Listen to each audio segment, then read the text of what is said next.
Welcome! So in today's video we are going to discuss what happens when you stop taking creatine. So creatine is one of the most common subjects I get questions regarding because people love talking about supplements.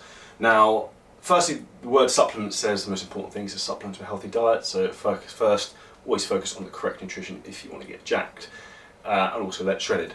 So let's get to creatine. Now, what should you expect when you start taking creatine? What should you expect when you stop taking creatine? Now let's talk about creatine and the functions of actually what it does. So the main reason creatine works, it increases ATP, which is basically stored energy within muscle cells.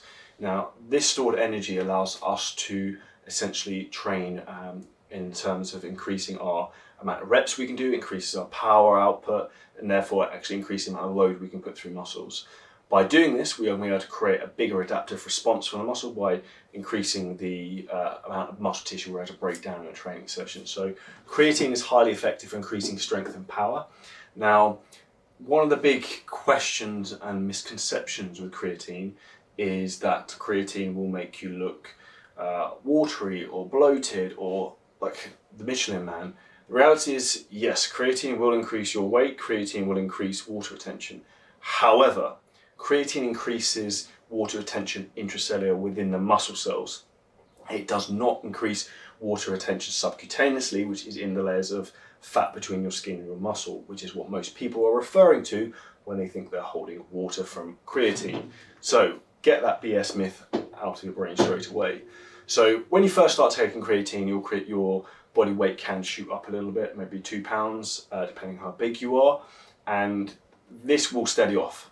Now, the same thing can happen again in terms of when you stop taking creatine, you might notice that your weight will drop down slightly.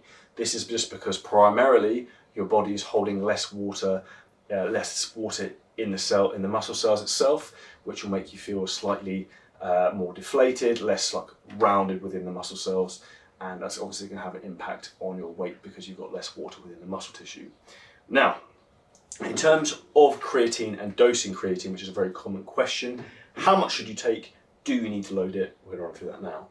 In regards to creatine, I would suggest you take 5 grams of creatine, and I would suggest having that intra-workout, so you drink it whilst you're training, or have it with your pre-workout drink that you're going to have. The reason for this is that we want to try and think about the body as a sponge, and we want to saturate creatine into our blood so that it then gets pulled into our muscle cells whilst we're training.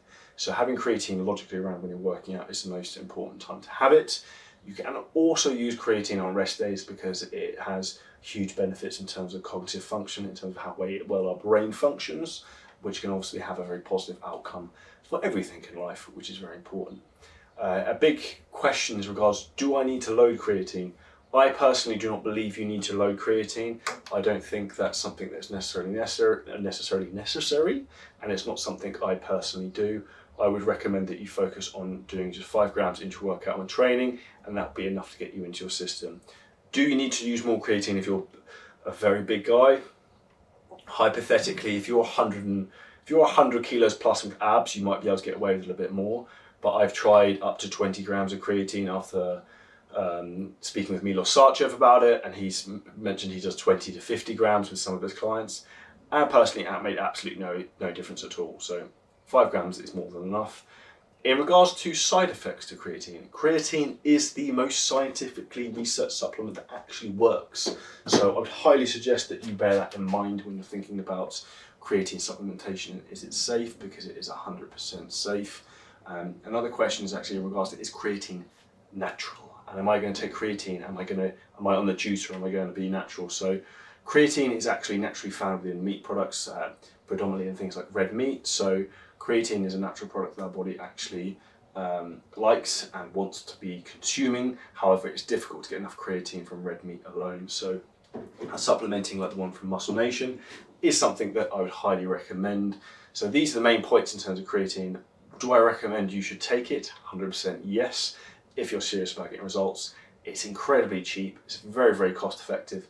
The most bang for your buck in terms of supplements that you can actually get. So I would highly suggest incorporating that within your training supplements, whether you're looking to build muscle, burn body fat, or both. So I hope this clarifies a few things. When you stop taking creatine, are you going to notice anything?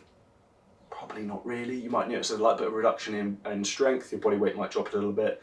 You're not going to feel like night and day difference. Same when you start taking it, it's a slow progressive approach. And these small percentages add up to big wins over a period of time. So these are my thoughts on creatine, what happens when you take it, when you stop taking it.